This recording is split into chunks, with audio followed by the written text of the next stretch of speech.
Bonjour à tous, bienvenue sur ma chaîne. C'est un plaisir de démarrer cette nouvelle aventure sur YouTube. Voilà, c'est sur cette chaîne, j'aimerais bien discuter des sujets qui me passent par la tête. Probablement des sujets qui peuvent être dans le développement personnel, dans le monde dans son ensemble, en prenant le monde par prudence, et ensuite le business et tout simplement l'entrepreneuriat et tout particulièrement la technologie et le développement avec tout ce qui se passe, plus l'IA. Et voilà. Et donc j'aimerais bien faire cette vidéo pour introduire un nouveau chapitre dans ma vie, qui est tout simplement de me lancer pour pouvoir avoir une visibilité et aussi me permettre aussi de pouvoir euh, tout simplement améliorer mon oral, premièrement. Deuxièmement, d'être de créer une communauté aussi. Et ensuite, euh, simplement d'être voilà, de pouvoir aussi partager mes moments pour que je puisse les retrouver à l'avenir. Voilà. Donc cette vidéo sera pour moi courte. Je ne prétends pas l'allonger inutilement, mais pour moi, c'est qui je suis. Déjà, premièrement, je m'appelle Christopher. Bon, mon nom de famille, je ne le dirai pas pour des questions de confidentialité. Et ensuite, je dirais, j'ai 21 ans. Je suis, j'ai appris depuis mon adolescence la programmation et le développement d'applications. Donc je dirais depuis 2017 environ. Voilà, donc ça va faire bientôt 10 ans. Et avec ça, ben, j'ai vraiment beaucoup appris. Ça m'a très tôt, j'ai pu faire beaucoup de choses. D'ailleurs, j'ai fait ça. Je trouve que c'était une excellente initiative de ma part, vraiment de manière complètement inconsciente. Et aujourd'hui, maintenant, depuis quelques années, je me suis lancé dans le développement personnel. En fait, j'étais, on pourrait dire de manière informelle, dans le développement personnel au début, mais simplement, bien sûr, parce que j'ai commencé à créer simplement une passion, donc c'était déjà une partie de développement personnel. Mais de manière sérieuse, je l'ai fait depuis, je dirais, 2 3 ans, je dirais. Et aujourd'hui, bah, je m'en tire très bien. Et maintenant, mon prochain chapitre, en fait, c'est de lancer, c'est le côté business. Donc ça veut dire tout simplement en vivre, voilà. Et aussi créer une communauté de gens soudés et des gens qui veulent tout simplement faire progresser le monde, voilà, qui ont une mission de vie, une mission de d'âme, et donc qui veulent tout simplement, voilà, et aussi en même temps me faire connaître pour tout simplement réussir à nouer tout simplement des relations, des partenariats, toutes sortes de choses qui pourraient arriver. Voilà, donc là c'est vraiment la vidéo d'introduction de cette chaîne. Pour moi, c'est voilà, simplement une nouvelle aventure. Ça me remplit de joie de la commencer. Pour le moment, voilà, je ne compte pas non plus que cette vidéo ne fasse un nombre colossal de vues, mais c'est un début à toute chose. Et étant donné que c'est un début à toute chose, bah voilà, il faut lancer tout simplement la, la machine. Ouais. Alors moi, ce que je fais, c'est que mon approche, en fait, c'est simplement de faire des vidéos avec le moins de montage possible. Pour la simple et bonne raison que je préfère garder mon temps pour faire des activités autres, dans par exemple une entreprise, les études et aussi les, voilà, comment je veux dire, les études et des activités un peu plus de hobby. Voilà, c'est tout. Euh, et donc je ne peux pas devenir, pour moi, en tout cas en ce moment, je ne peux pas devenir un créateur de contenu. En tout cas, je ne le perçois pas comme ça. Peut-être que ça changera un jour, mais en tout cas pas pour le moment. Euh, Parce que c'est très actuellement, bon, je vais vous retracer un peu mon parcours. Donc je vous avais déjà expliqué que que je suis développeur depuis. Bon, j'ai débuté bien avant l'ère de l'AI. Maintenant, j'utilise l'IA, mais moi j'ai une approche très rigoureuse envers ça. Mais je vous l'expliquerai dans une vidéo. Voilà, ça sera un topic à part, un sujet à part, je dirais, si je devais éviter les anglicismes. Et sinon, pour mon parcours, j'ai tout simplement je suis encore tout simplement, j'ai fait des études en même temps formelles, donc de l'éducation formelle, donc j'ai fait tout simplement, je pourrais équivalent en termes français, parce qu'en fait moi actuellement je vis en Belgique, donc c'est simplement euh, les choses s'appliquent, donc les règles, ce n'est pas la même chose entre la France, mais j'imaginais c'est l'équivalent d'un bac pro. Alors voilà. Mais je l'ai terminé avec brio. C'était en informatique. Je pense que vous l'aurez pu deviner. Et en fait, ce que j'ai fait, c'est que j'ai réussi. C'était pas si facile que ça pourrait le prétendre. On pourrait le prétendre. J'ai fait comme projet tout simplement un portail captif. Alors le portail captif, qu'est-ce que c'est? En fait, c'est peut-être que vous ne connaissez peut-être pas le nom, mais vous avez forcément déjà rencontré ce dispositif quelque part dans votre vie. C'est quasiment sûr. Si vous avez déjà été dans un endroit, un espace public ou dans une entreprise, certaines entreprises vendent ou proposent à leurs invités tout simplement des accès. Des accès à un Wi-Fi qui est tout simplement gratuit. Voilà. Qui est gratuit ou payant selon les modalités. Et ensuite, donc ce qui se passe, c'est que ce Wi-Fi, en fait, c'est une interface web qui va s'ouvrir. Et cette interface web, elle va demander tout simplement à l'utilisateur de s'authentifier. Alors, il s'authentifie avec son compte si c'est une entreprise interne. Mais si c'est un espace public, par exemple, tu pourrais demander à un hôtel, à la réception d'un hôtel, tu pourrais demander un code qui pourrait te donner un accès et qui pourrait identifier ta connexion à un code. C'est justement ce que j'ai fait. J'ai développé ça. Mon jury ne s'attendait pas, parce qu'en fait, ma formation était quand même limitée, mais en fait, moi, j'ai toujours voulu mettre la barre un peu plus haut, en tout cas, dès que je le pouvais. Et en fait, ce que j'ai fait, c'est que simplement, je me suis dit, est-ce que le... Est-ce qu'on pourrait pas simplement mettre plus haut que ce qu'on m'attend, tout en réunissant les prérequis, plus l'ensemble des cours que j'avais, plus mes connaissances personnelles. On m'a dit, oui, ok, mais tu risques tout simplement tu risques tout simplement de t'égarer. Parce que tu sors complètement du cadre. En tout cas, je sors pas vraiment du cadre, mais en tout cas, je sors de ce je me dis, je parais un peu fou pour mon promoteur, parce que c'est un promoteur voilà. En tout cas, ça c'était au courant 2024-2025, pour vous retracer, pour vous recontextualiser l'événement. Et donc 2024-2025, mon promoteur il me dit, ah ouais. En fait, il comprenait peut-être pas vraiment, il comprenait plus ou moins, il pensait qu'en fait j'allais lui sortir tout simplement une solution qui existait déjà et que j'allais juste la paramétrer. Non, mais je pense qu'il n'était pas prêt. Quand il a vu comme ça, il m'a dit, ok, bon c'est... Alors que c'est un prof d'informatique, hein, pour te dire.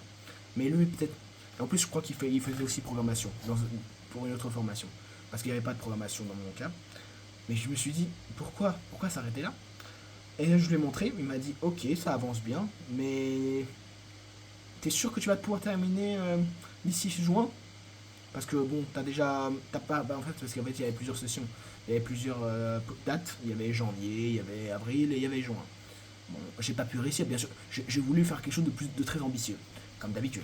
Bon, après, vous connaissez pas mes habitudes parce que c'est ma première vidéo, mais on va dire. Et ce que j'ai fait, c'est que je me suis dit,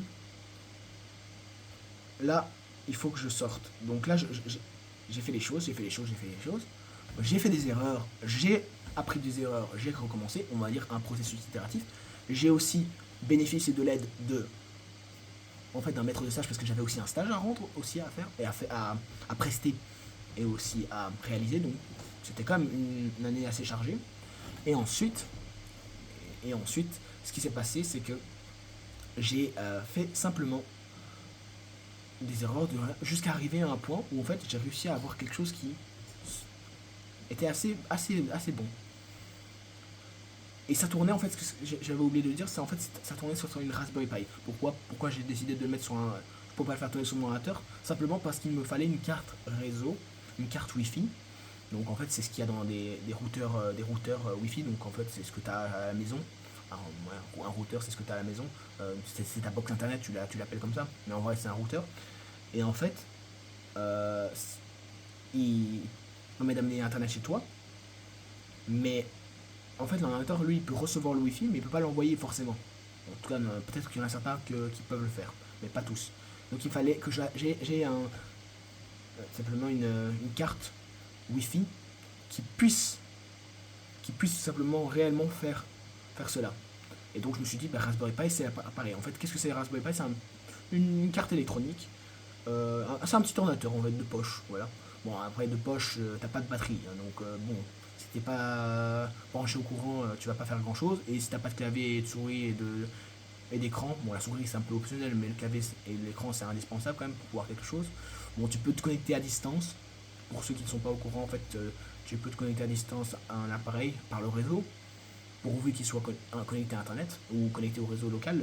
Donc le réseau local, ça veut dire par exemple, ta maison. Voilà. Bah, tu peux simplement t'y connecter pour le contrôle à distance. Donc ça t'évite d'avoir l'écran et le clavier. Mais bon, si tu peux pas t'y connecter, t'es obligé d'avoir un clavier et un écran. Bon, bref. Et donc cette carte c'était vraiment très important parce qu'en fait j'utilisais l'Ethernet. Donc l'Ethernet, si vous ne savez pas, si vous n'êtes pas très technique, en fait l'Ethernet c'est juste le câble, un câble réseau qui permet simplement d'avoir Internet sans passer par le Wi-Fi. Parce que le Wi-Fi ça se limite juste à des ondes, c'est des ondes électromagnétiques. Les ondes électromagnétiques pour envoyer un signal qui va transmettre simplement un signal Internet. Pas forcément Internet mais juste un signal réseau, voilà, entre des appareils. Euh, voilà. Il faut à ne pas mélanger avec le Bluetooth qui a beaucoup petite portée. euh, et qui est plutôt pour l'audio et voilà, généralement, et pour d'autres usages. Mais voilà, donc recentrons-nous sur le sujet. Donc si tu as par exemple des j'ai fait ça, et ensuite après ce qui s'est passé c'est waouh, je me suis dit là j'obtiens quelque chose parce que là je suis arrivé au point où en fait mon travail était quasiment un travail que je pourrais commercialiser. Bien sûr, il y a l'aspect business qui manquait. Et, mais en fait, je me suis dit, mais en fait, tu peux le vendre s'il y a des gens qui le réclament. Bon, mais bien sûr, le marché est un peu occupé. On va dire, c'est pas le marché le plus évident parce qu'il y en a quand même beaucoup de marques bien établies qui ont déjà des produits. Voilà. Mais, bien sûr. Mais je me suis dit, en fait, j'ai créé quelque chose en fait. J'ai créé quelque chose. Peut-être que c'est encore assez technique et que peut-être beaucoup de gens ne vont pas le comprendre parce qu'ils vont devoir l'installer. Donc là, je me suis dit, ouais, ok, c'est technique, je dois l'apprendre. Maintenant, je devrais faire quelque chose de plus accessible. Quelque chose que des gens qui sont un peu moins techniques pourraient voir réellement. Voilà. Et en fait, mon jury, lui, il était choqué. Il m'a dit, mais tu fais un travail digne d'un bachelier.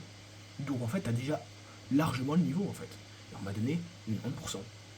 90% en Belgique, en France, en fait, si vous ne savez pas, c'est 90%. Ouais. On va dire 90% parce que je suis en Belgique. Donc j'ai le droit d'utiliser, c'est ma chaîne, j'ai le droit d'utiliser le mot 90%. Et je trouve ça plus joli. Désolé les Français. Mais, et donc, euh, ce que je voulais dire, c'est avec ça, je pourrais j'ai pu avoir mon jury, il était bouche bée, j'ai dit waouh. Honnêtement, il maîtrise son sujet, son travail impeccable, 90%. 90% brio. Honnêtement, je pense que je dois figurer dans la liste de ceux qui ont probablement eu les meilleures épreuves intégrées au niveau d'ambition. Voilà, je pense qu'ils doivent encore s'en souvenir. Mais j'ai même eu des remontées de couloir que certains profs me référencent encore comme celui qui en a fait trop. Pour te dire. Donc j'ai influencé toute une, tout un cours. Pas tout un cours, mais toute une formation, oui, c'est ça, je dirais une formation. Et là, je me suis dit, oh, ok, intéressant. Donc en fait, il suffit de faire mieux que tous, et en fait, tu dépasses toutes. En fait, si tu fais ce qu'on t'attend, tu auras jamais plus que ce que tu. J'ai pas vraiment. Bon, je vais pas faire d'envolée lyrique, je vais pas faire de la poésie non plus, mais je dis, si tu fais que ce qu'on t'attend, tu, tu dois t'attendre à avoir ce qui t'attend. Voilà, on va dire ça, très simplement. Et je me suis dit, bah ok, bah, très bien, bah c'est incroyable alors. Donc 2 minutes plus tard, je me suis dit, ils m'ont dit, vous avez 1%, vous avez réussi. Je me suis dit, parfait. Maintenant, après, maintenant je suis dans ma deuxième année. Je me suis dit, là, c'est la deuxième année, tout simplement, en fait, je dois réussir mon bac en Belgique, qui s'appelle le CSS, et je dois faire un travail, en fait, donc je vais en faire un deuxième, en fait. Là, j'ai décidé de faire sur l'intelligence artificielle et l'esprit critique. Alors, ça fait, j'avais déjà commencé pendant l'année, en même temps de mon bac technique, mais là, ce que j'ai fait, c'est que j'ai terminé cette année, tout simplement, mon travail. J'avais pas beaucoup de choses à faire, et en fait, j'avais aussi un cours de sciences que, en fait, si vous voulez vous le dire, j'ai fait que des 10 que des 10 ou des 9 en tout cas 9-10. Alors on va me dire, oh ouais, c'est facile. Bah, il fallait quand même, parce que j'étais le seul de la classe. Donc ça veut dire que soit mon niveau il est beaucoup plus élevé, soit c'est le niveau qui est pas très élevé. Peut-être que c'est un peu des deux. Et ensuite, je me suis dit, bah ok, donc mon esprit critique. Donc en fait, comment, avec l'esprit critique, je peux comment juger des contenus de l'IA en fait. Qu'est-ce qu'il en comment on peut être sûr en fait qu'elle nous embarque pas en bateau, que tout simplement elle fait pas le travail et qu'on ne contrôle plus rien et on a l'impression qu'en fait on le délègue tout, on lui donne toute notre confiance. Et ça c'est tout mon sujet. Bien sûr mon sujet est un peu plus compliqué, il y a quand même un peu plus d'étapes, mais je vais te faire court là pour commencer, parce que je voudrais terminer la vidéo. Et ensuite, bah, ce mois-ci, dans une semaine, j'ai par exemple ma recevabilité. Donc qu'est-ce que c'est ma recevabilité? C'est tout simplement, bah, je dois rendre mon travail en fait, pour être recevable. Pas le dépôt définitif, mais la recevabilité. Le dépôt définitif, ce sera un peu plus tard, quand je dirais quelques jours plus tard, pour faire les petits ajustements. Et après, j'ai un oral, une défense orale. Et je me dis, bah parfait, je fais ma chaîne YouTube comme ça, je commence ma chaîne YouTube. Bah donc, justement, bah, je vais pouvoir améliorer mon oral et pouvoir vraiment développer tout ça. Et alors là, bah, maintenant, bah, je suis justement en train, j'ai rendu une première partie de mon travail. Il y a encore un petit peu de travail cette semaine avant vendredi, voilà. Et quand vendredi j'aurai rendu, je serai très content, voilà. Et je crois que je vais arrêter cette vidéo pour aujourd'hui. Euh, on se voit un autre jour pour la suite. Voilà. Et je vous dirai des mises à jour. Voilà. J'ai encore plein de choses à vous dire.